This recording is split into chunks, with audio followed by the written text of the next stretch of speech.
금리도 떨어지고 증시도 오르니까 좀 긍정적으로 해석이 가능하겠습니다. 네. 다만 조금 이상한 부분, 외환 시장에 있습니다. 원달러 환율 여전히 안 떨어지고 있죠. 엔화 계속 절하되고 있습니다. 근본적으로는 연준에 대한 스탠스가 좀 무뎌질 것이라고 생각은 하고 있지만 달러 인덱스가 후퇴하진 않고 있거든요. 외환 시장에 있어서는 채권과 주식 시장과는 달리 금리 인하가 안 될 수 있다. 달러의 일강 체제가 그렇게 무너질 가능성이 없다라는 점의 흐름들이 관측이 되고 있습니다. 원달러 환율이 절상이 아니라 지금 절하가 되고 있거든요. 일주일 기준으로. 네. 그러한 부분들은 아직 미심쩍은 부분들이 있다. 일제히 환호성만 지를 수는 없는 상황이 아닐까. 상상인증권 리서치센터 신월투자전략팀장 나와 계십니다. 어서 오세요. 네, 안녕하세요. 네, 안녕하십니까. 좀 거시적인 얘기 네. 해보겠습니다. 일단 FOMC 이후의 시장 흐름을 보자면 FOMC 때도 사실 심상치는 않았거든요. 네. 왜냐하면 그날 지난주를 좀 돌이켜보면 CPI와 FOMC 발표가 좀 동시에 일어나면서 시장이 연준의 말보다는 CPI 지표를 좀 더 따라간다는 그렇죠. 흐름을 보였고 그 이후에도 시장은 뭐 미국 시장 그렇고 계속해서 잘 갔거든요. 네. 시장 그럼 어떻게 보고 계신지 궁금합니다. 네, 일단 FOMC에서 우리가 주목해야 할 부분은 네. 점도표가 금리 인하 연간 3회에서 1회로 줄어들었던 네. 부분인데 다만 파월 연준 의장이 보고는 받았는데 대다수의 연준 위원이 이를 FOMC 전망에 반영하지는 않은 것 같다라고. 그러니까 CPI를 네, 그날 그렇죠. 발표된. 네. 그리고 CPI가 네. 그렇게 반영을 했다라면 좀 달라질 수 있을 것이라는 시장의 인식이 남아 있는데 네. 그 이후에 나왔던 생산자 물가는 오히려 MOM 기준으로 떨어졌고요. 그리고 소매 판매 시장의 기대 부응하게 나오면서 전반적으로 시장 우리가 더 맞을 거야라는 생각들을 좀 더 강하게 할 수 있는 지표의 흐름들이 연출되고 있습니다. 거기에다가 증시에 있어서는 이제 AI 붐에 의해서 엔비디아가 시총 1위에 올라서는 어떤 의미 있는 일이 생기기도 했고요. 근데 어제 뭐 휴장이긴 했습니다만은 이렇게 좀 이벤트들이 그 FOMC 전후부터 있었는데 이를 종합해서 보자라면은 각각의 자산 시장마다 이제 자기만의 스토리를 가지고 좀 해석하는 경향이 생겼습니다. 증시는 지금 거침없이 올라가고 있지 않습니까? 계속해서 최고점을 경신하고 있습니다. 거기에 시총 1위가 바뀌었다라는 것은 변화가 그 안에서 일어나고 있다라는 점을 보여주고 있고 AI에 관련된 부분들이 실적과 기대감이 서로 상호 영향력을 행사하면서 증시의 강세장을 당분간 이어갈 수 있다라는 기대감을 자극하고 있고요. 그 기저에는 FOMC에서의 금리 인하 횟수가 3회에서 1회로 줄었습니다만은 물가 안정에 대한 기대감이 한층 높아졌다. 즉 CPI, PPI, 기대 인플레이션은 단기 1년물 기준, 1년 기준으로 3% 초반까지 내려와 있고 여기에서 유가가 아직 전고점인 80불대 중반까지 올라가지 못하면서 70에서 80불대 등락을 하고 있기 때문에 코스트 푸시 인플레도 없다라면은 디스인플레이션 국면은 좀 더 진행이 될 수 있다. 이러한 점은 9월 금리 인하 가능성의 비중을 점차 높여가는 상황으로 해석이 됩니다. 이에 따라서 시장 금리는 계속 떨어지고 있고요. 경기 둔화를 이제 기대하면서 미국채 장단기물 금리 스프레드, 2년물 대비 10년물 금리 스프레드가 약 마이너스 50pp까지 역전폭이 확대가 되었습니다. 그 직전 FOMC 전까지만 하더라도 마이너스 30에서 40pp 레인지 내에서 등락을 하던 것이 이제 50pp 정도까지 벌어졌다라는 부분들은 경기 위축에 관련된 신호들을 조금 더 민감하게 받아들일 때가 됐다라고 볼 수 있는데 이 정도는 그래도 금리도 떨어지고 증시도 오르니까 좀 긍정적으로 해석이 가능하겠습니다. 다만 조금 이상한 부분, 각자의 스토리를 가지고 내러티브를 가지고 이야기를 펼쳐나가고 있다라고 말씀드린 이유가 외환 시장에 있습니다. 네, 외환 시장에 있어서는 원달러 환율 여전히 안 떨어지고 있죠. 엔화 계속 절하되고 있습니다. 그러니까 이제 국채 매입 규모를 줄이는 것을 확정시킬 줄 알았는데 다음번에 얘기하겠다. 또 미루는 부분이 있었고 근본적으로는 연준에 대한 스탠스가 좀 무뎌질 것이라고 생각은 하고 있지만 달러 인덱스가 후퇴하진 않고 있거든요. 105포인트에서 계속 등락을 하고 있다라는 점은 외환 시장에 있어서는 채권과 주식 시장과는 달리 금리 인하가 될 것으로는 볼 수는 있겠지만 네. 안 되면 어떡할 건데. 그러니까 안 될 수 있다. 9월 시장의 생각대로 9월에 안 하거나 9월에 한다고 할지언정 12월이나 11월에 추가적으로 안 한다라면은 다른 주요 통화 당국의 금리 인하 대열에 합류하는 부분들이 속속들이 확인이 되고 있는데, 그럼에도 불구하고 미국 경기가 가장 탄탄하고 연준의 스탠스가 긴축의 강도가 크게 낮아지지 않는다라면은 달러의 일강 체제가 그렇게 무너질 가능성이 없다라는 점에 지금 여전히 의구심을, 그러니까 그런 확신에 대한 부분들이 완화되지 않았기 때문에 우리는 외환시장에서 달러 인덱스의 강세, 모멘텀까지는 아니더라도 레벨을 무너뜨릴 수는 없다라는 흐름들이 외환시장에 좀 관측이 되고 있습니다. 그렇기 때문에 아시아 통화가 전반적으로 금리와 주식이 좋다라면은 온기가 증시와 채권 시장에 오고 있지만 네. 원 달러 환율이 절상이 아니라 지금 절하가 되고 있거든요. 일주일 기준으로. 네. FOMC 이제 지난 지 일주일 정도 됐지 않습니까? 그러한 부분들은 아직 미심쩍은 부분들이 있다. 일제히 환호성만 지를 수는 없는 상황이 아닐까라는 경계심은 여전히 잔존해 있는 국면으로 해석을 하고 있습니다. 거기에는 유럽의 정치적인 상황으로 인한 유로화의 영향이라든가 네. 엔 약세가 지속되고 있는 뭐 이런 부분도 달러나 전반적으로 우리 원화 영향을 좀 주고 있는 거 아닙니까? 어때요? 맞습니다. 네. 제가 이 12 부분은 이제 네네네. 추가적으로 계속. 영란은행과 함께 말씀을 드리고자 했는데요. 일단 유럽의 정치 불안이 있고, 지금 최근에 주요국들의 선거가 멕시코, 인도, 유럽 의회 이렇게 나타나고 있는데, 물가를 어느 정도 잘 잡았다고 평가받는 멕시코만 집권 여당이 승리를 했고, 인도는 승리는 했지만 굉장히 패배한 것과 같은 승리. 유럽 의회는 뭐 경기에 대한 부담감이 이제 커지고 있기 때문에 유럽 중앙은행의 금리 인하가 나타났고요. 이렇게 물가에 대한 대응에 따라서 선거 결과가 판이하게 좀 상반된 결과가 나오고 있는 점은 물가에 따른 대응, 그게 가장 중요했다. 그런데 유럽은 지금 경기에 대한 부담감과 좀 물가에 대한 부분은 이제 서서히 안정화되고 있기 때문에 추가 금리 인하에 대한 기대감이 잔존해 있는데요. 어찌되었든 간 유럽은 조금 단일 경제 체제가 아니기 때문에 복합적이지 않습니까? 단일 요인으로 해석하기는 어렵겠습니다만 금리 인하에 지금 합류를 했습니다. 그런데 달러에 가장 크게 기축 통화에 영향을 미치는 것이 유로화이기 때문에 유로화의 스탠스는 아무래도 금리 인하가 되게 되면은 좀 완화적으로, 즉 약세 압력이 불거질 수는 있겠지만 시장은 선반영하는 흐름들을 감안할 때 연준도 금리 인하에 대한 스탠스가 명확해지고 같이 동반 금리 인하가 된다라면은 그 흐름에 있어서 유로화의 약세, 달러화의 강세 레벨이 크게 두드러지지 않을 텐데, 유럽은 금리 인하를 시작을 했는데 연준은 FOMC를 통해서 우리 금리 인하 보수적으로 생각할 거야라는 스탠스를 얘기했기 때문에 아까 말씀드린 현상에 일조하고 있다라고 해석이 가능하겠습니다.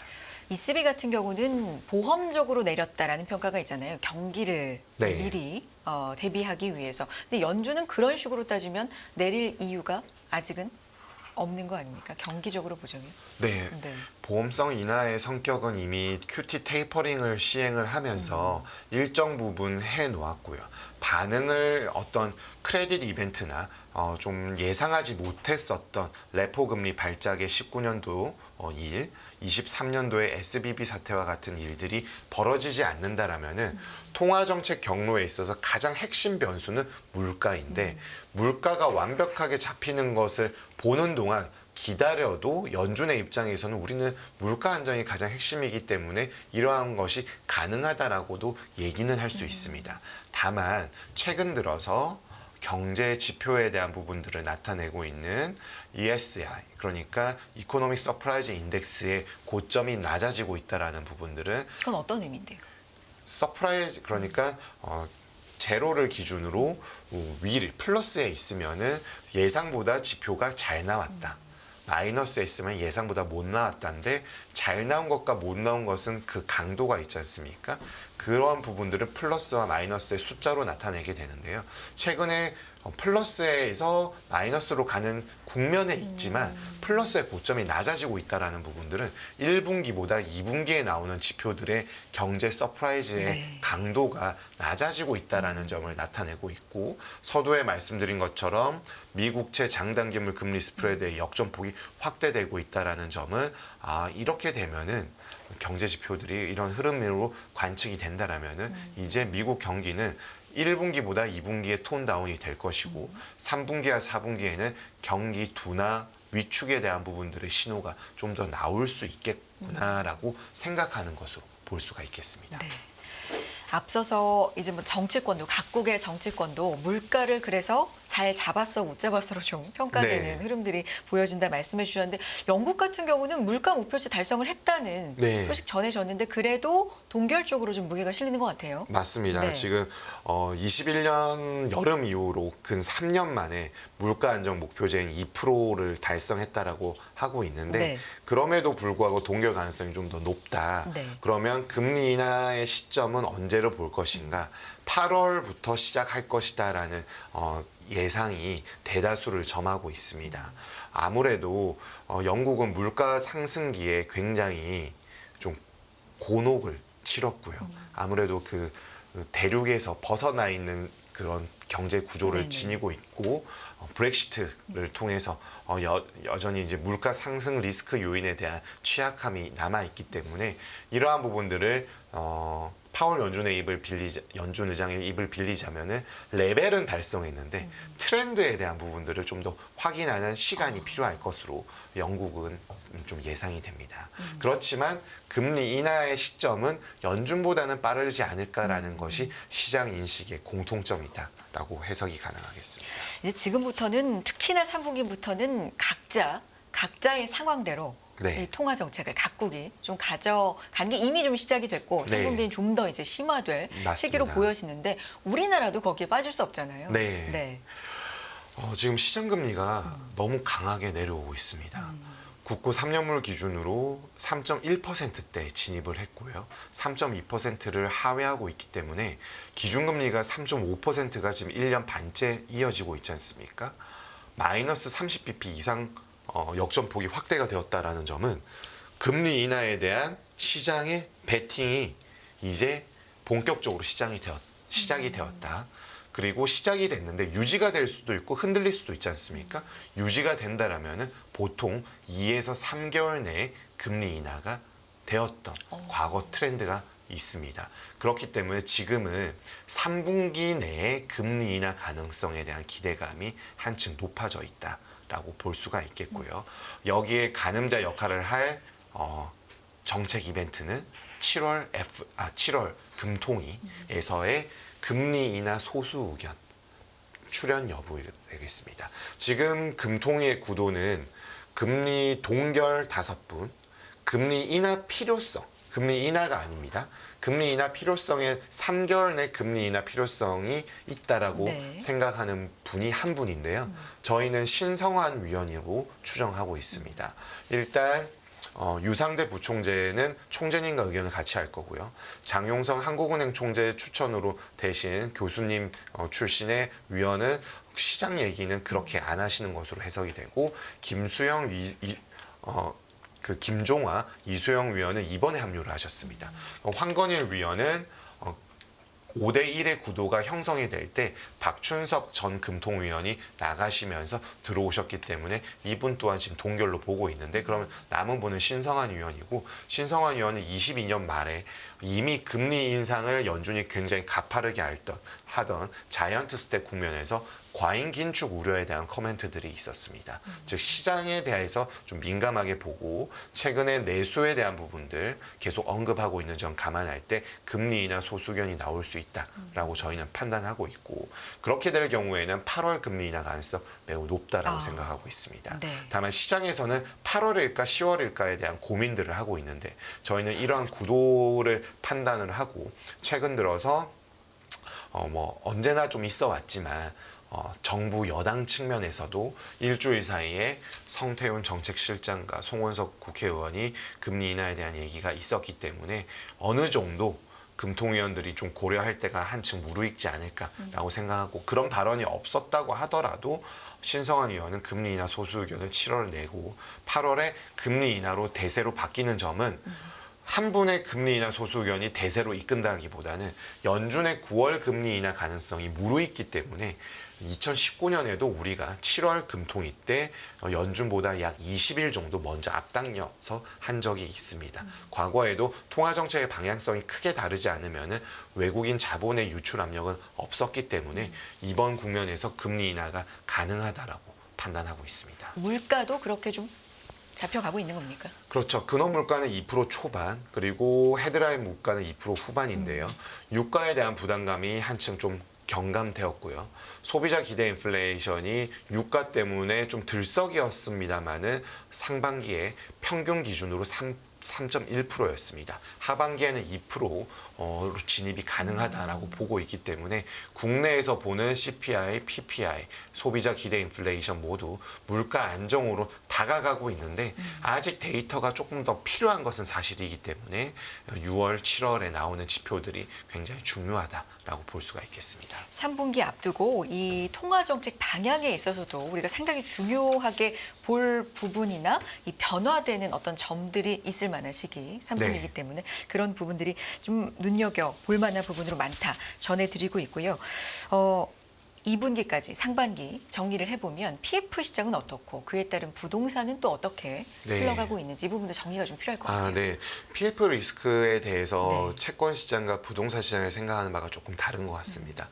부동산 시장에서는 여전히 좀 어렵다라고 하는데 이제 PF의 대부분 대출이 ABCP 형태로 유동화로 나가게 되는데 크레딧 시장은 굉장히 강하거든요. 왜냐하면 시장 금리가 내려가다 보니까 크레딧물의 발행이 없으면은 기존 유통 시장에서 대부분 스프레드가 좁혀지는 양상이 펼쳐지고요. 그리고 발행물이 나오면 바로바로 소화가 되는 그런 흐름들이 확인이 되고 있지만 저희가 생각했을 때에는 아직 PF 리스크에 대해서 완벽하게 안심할 때는 아니다라고 생각하고 있습니다. 어제도 금감원 원장이 은행장을 소집을 했습니다. 네. 그 은행장을 소집을 해서 유의와 부실 우려로 이제 과거에는 3개의 구간으로 나누어서 사업장을 분류했는데 이제 유의와 부실 우려해서 총 4개로 나누기로 했고요. 이러한 사업장에 대해서 7월 말까지 사후 관리 계획을 내라. 그러니까 사업장에 대한 부분들인데 이는 사실 은행보다는 비은행권이 더 중요합니다.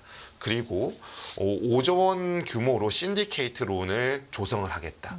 은행과 보험사들 돈을 이제 받아내서 펀드 같은 신디케이트 론을 조성을 한 다음에 경공매로 나오는 부실 사업장에 대한 인수, 구조화에 대한 부분들을 이제 얘기를 하기 시작했습니다. 이는 왜냐하면 지금 그 4월, 5월 초에 발표되었던 사업장 구조조정에 대한 발표가 있었는데요. 경공매를 통해서 이제 어떤 기준들을 통해서 특정 기준을 통해서 이제는 금융기관이 먼저 충당금을 더 적극적으로 설정을 하고 브릿지론이나 PF에서 문제 연체나 보증에 있어서 문제가 되는 사업장들은 경공매로 넘기겠다. 그래서 구조조정을 하겠다라는 네네. 거죠. 그리고 더 이제 막힌 데를 좀 뚫어주겠다라는 건데 그 마중물 역할을 하는 돈도 필요하지 않습니까? 이를 은행과 보험권에 이제 요청을 한 것입니다. 그러다 보면은 이제 뭐 서울뿐만 아니라 서울에서 핵심 사업장들도 좀 나오고 있는데 지방 비수도권이 더 문제가 되겠고요. 이러한 데에서 좀 적극적으로 나오면서 일단 첫 번째 금융기관 중에서 비은행권들의 충당금 설정과 재무제표에 영향을 미치는 부분들이 좀 더 커질 것으로 보여지고요. 두 번째로는 PF 구조조정을 통해서 신규 사업장에 대한 구조조정이 진행이 되면서 최근 들어서 서울 아파트 시장에 들썩이는 부분들 거래량이 3개월 연속 4천 건 이상 나오고 있고 이러한 부분들은 서울, 경기 남부, 지방 대도시 비수도권으로 확산되는 시간은 한 5에서 10개월 정도 걸리거든요. 그러면은 내년 초 정도까지 지켜보면서 거래량이 살아나면서 신규 사업장의 공급 가격과 기존 주택 및 부동산 시장의 가격의 갭, 스프레드가 좀 좁혀져야 신규 사업장으로 속칭 신상에 대한 수요자들의 손님들의 마음이 좀 네. 동할 수 있지 않습니까? 이렇게 해서 구조조정 이후에는 가격을 좀 매칭을 시켜서 부동산 시장을 정상화시키는 게 정부의 의도라고 볼 수 있는데 의도대로 되면 참 좋습니다만은 지금 지방에 비공동주택, 아파트 이외의 부동산 물건에 대한 책임 준공형 관리형 토지 신탁, 시행사, 시공사, 신탁사, 그리고 대주단, 마지막으로는 수분양자들의 입장들이 굉장히 첨예하게 지금 달려 있고 이는 굉장히 연쇄적인 영향을 미칠 수 있기 때문에 네. 하반기에 이를 경시하고 바라볼 수는 없다. 여전히 우리 경제의 발목을 잡는 뇌관으로 작용할 수 있다라고 판단을 하고 있습니다. 하반기에 그 부분 좀 눈여겨봐야 네. 되겠네요. 자, 여기까지 듣겠습니다. 상상기증권 리서치센터 신월 투자전략팀장 함께했습니다. 고맙습니다. 네, 감사합니다.